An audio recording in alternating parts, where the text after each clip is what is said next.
Hey, I'm home. Babe? Hello? Where is she?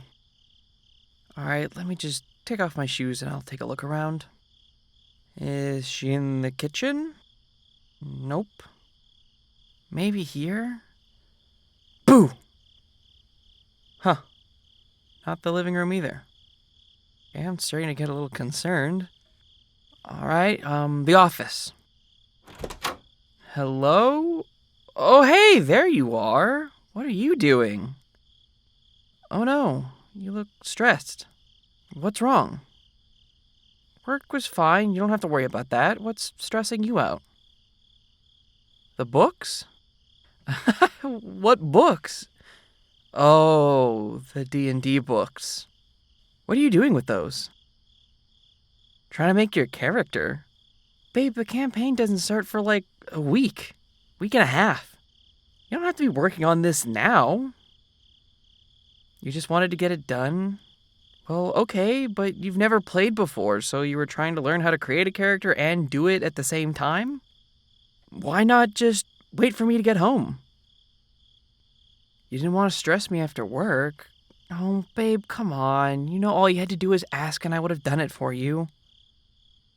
Even if I was tired, I would rather do that tired with you than have this weigh on you. Jesus, you have a lot of dice everywhere. You dropped your 10th percentile dice on your thigh, by the way. You're welcome. The dice are confusing? I know, there's lots of kinds of dice. Okay, well, first let's start with a hug to first calm you down. Yeah, come here.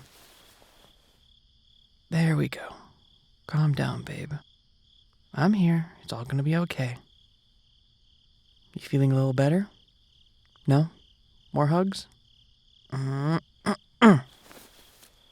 So, did you learn anything during your reading? You learn things are complicated? Well, it is when you're first starting out, but the nice thing about D&D is no one really expects you to know everything, and since it isn't something on a time limit, you can always just look stuff up. Did you read about the different playable races and classes? You did? Did any one of them look interesting? You were thinking elf, but there's so many different types? Yeah, I know. It's okay. I'll guide you through. Alright, well, let me go get more comfy clothes. While I do that, do you want to get us some drinks, and we'll reconvene once we are ready? Sounds good? Okay, good. Alright, I'll see you in a moment. Hey, I'm back. Oh, I see you started organizing the dice. That's pretty useful, and, well, adorable. I think the color coordinating is a little OCD, but that's fine.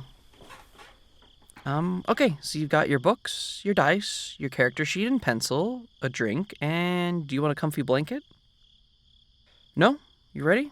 Okay, well, first I wanted to say, don't let this stress you. We play D&D and other TTRPGs for fun.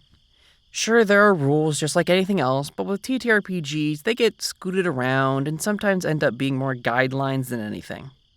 You just kind of got to pick up the vibe of the campaign as you go along. What's a campaign?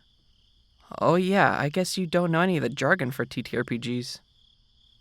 Alright, well, first, that was a good question. Thank you for asking. Second, a campaign is when you have a game of any TTRPG you intend to play the same characters in the same world for multiple sessions. They can go on from a month to some people playing the same campaign for like 10 years.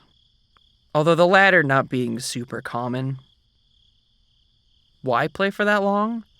Well, some people get attached to their characters and the fancy stuff they got along the way. Especially if you have a cool DM that likes to make custom items.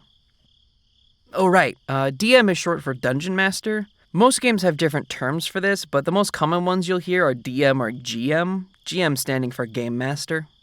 So the DM, or GM, is whoever's running the game.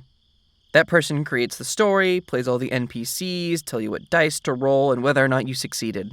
Stuff like that. The man behind the curtain kind of thing. Yes, you're right. NPC does mean the same thing as it does in video games. It just means anyone not played by a player. So basically just anyone the DM plays is an NPC. Okay, so I think we got some of the basic terminology done. I think we can move on to character creation now. So you said you looked at all the races, right? Okay, and elf looked the most interesting? You think so? Well, okay, first let's start simple. I'm gonna say we should only use the core rulebook. That's just the first book that was released that has all the basic information. Yeah, so for D&D it's called the Player's Handbook. It'll have all you need for this. So you can just push all these other books to the side because we don't really need them. Okay, so do you want to look over all the races really quickly? Okay, let's go over the more basic ones. Ones that you should already kind of have an understanding of. So we have choices like human, which I'm sure you don't need explained.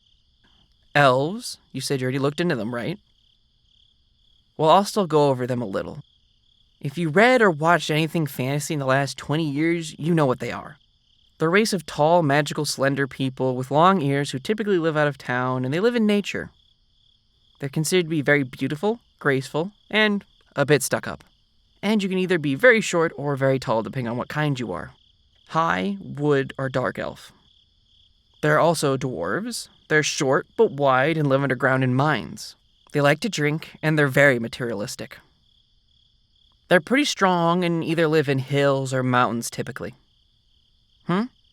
What are they good at? Well, they do get a bonus to their constitution, and I can see your eyes glazing over. Listen, I wouldn't really focus on what is the most efficient thing to do. Go with what you want. Remember, it's about having fun anyway. Another one you'll get pretty quickly is halflings. Remember the hobbits from Lord of the Rings? Yeah, basically them. They're often homebodies who enjoy having a nice home and living a long, happy life in peace and quiet.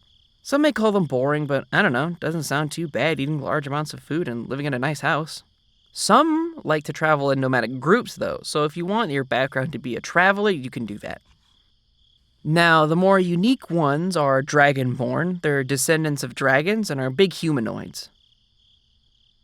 Yes, they can breathe fire, but depending on the color of their scales, they can breathe ice or acid, lightning, stuff like that.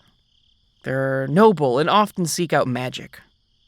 Gnomes, who are kind of a mix of halflings and dwarves, they're about ingenuity and exploration. They become things like mechanics and adventures if they're rock gnomes, or can be connected to nature and being sneaky if they're forest gnomes. And lastly, tieflings are people who have had their bloodlines infused with a demon. So because of that, they have horns coming out of their heads, tails, and solid colored skin. So you could be black, red, white, silver. There's a lot of options, really. They are often distrusted because of the infused demon blood that their ancestors did, which often makes things a problem for them. Then the last two are the half races, half orc and half elf. Half elf is basically a mix of human and elf, and they have a mix of their attributes.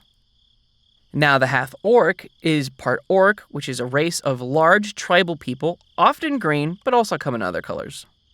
They're typically enemies to the player, often being tribal raiders and worshipping evil gods, but being half human kind of makes them a bit smarter than your average orc and often leads you in different life paths.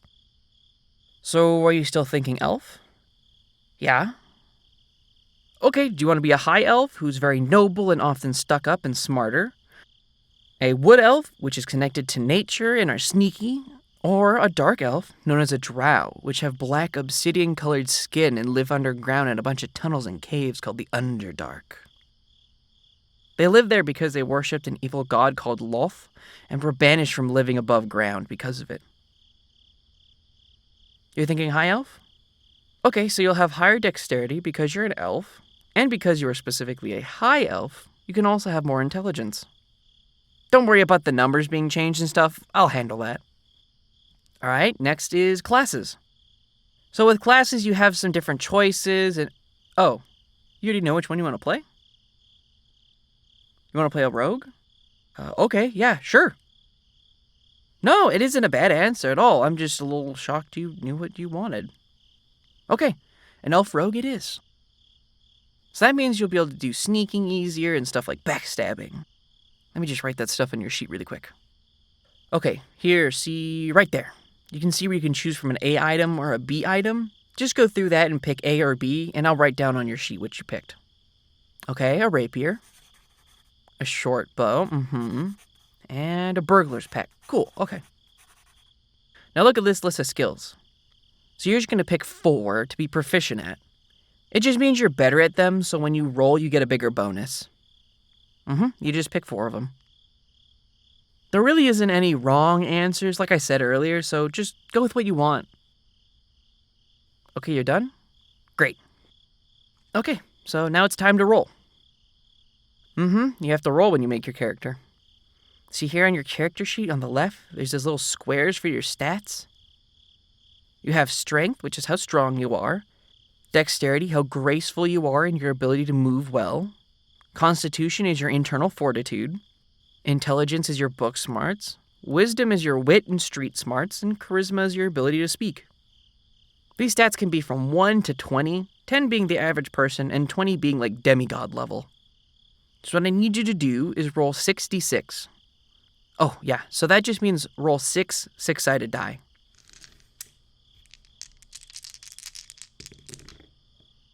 Okay, now take the 2 lowest numbers you rolled and ignore them. And then you add the rest of the numbers together. Now we write that number down somewhere on a piece of scrap paper or something. And we do that until we have 6 numbers.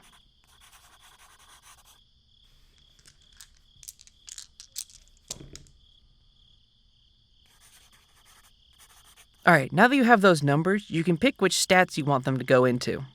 This is the one time I will say, the book does recommend that your best stat be dexterity because you're a rogue. So like that 17 you rolled, it could be used in that if you want.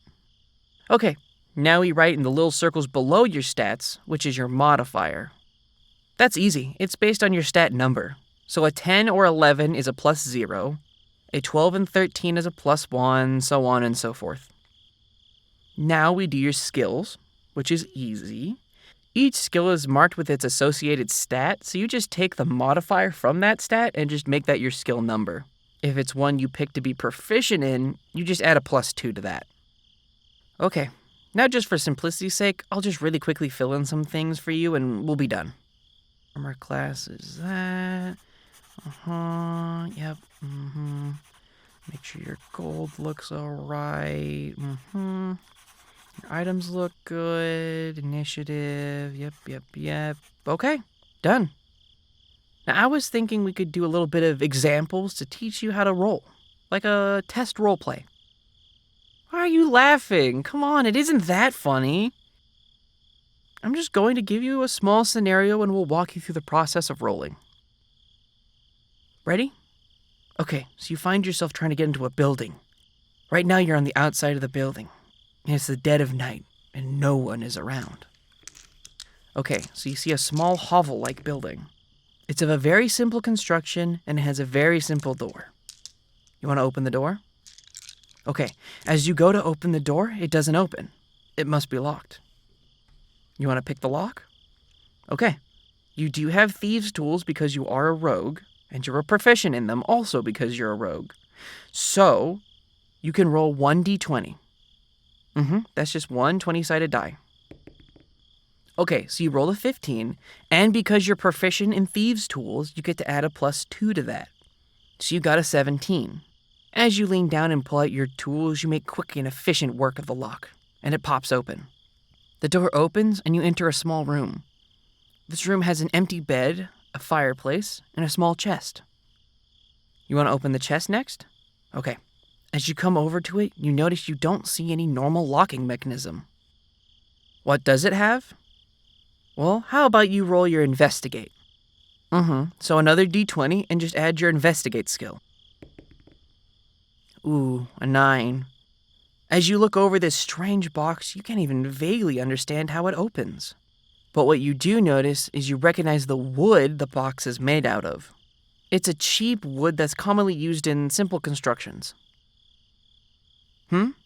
Yeah, I said it was a cheap wood. Why? You want to smash it? Ah, clever. Okay. Roll me your strength then. Yep, just add your strength modifier to your roll. 13. So as you raise the box up to smash it and throw it on the ground. What? Oh, you don't want to open it that way? Okay, well, you describe it to me then. Oh, you want to stomp on the top of the box, breaking it. I see. Well, As you break open the top of the box and the wood goes flying, you see inside 5 gold pieces. You take them, but what's that? Guards in the distance are coming closer. What will you do? Sneak away? Okay, roll. Oh, okay, you already got it. Great, see, I told you you'd get it. And you sneak away into the night. Ta-da! See, I told you this would be easy. And really, D&D is just lots of that and then doing improv while in character. It's not really rocket science. I mean, sometimes there can be lots of number adding, but that's really it. Now you are all ready for our first session. Now, no offense, but I'm getting tired and it's very late. And I've run out of things I really need to teach you tonight. Everything else you can really learn on the fly. Just make sure to come up with a name before the first session. Hey, babe. Thanks for trying this out. I know you're mostly doing it for me, and I hope you have fun and enjoy it. Just know that I'm thankful you're even trying, and I really appreciate it. Okay, let's head to bed now.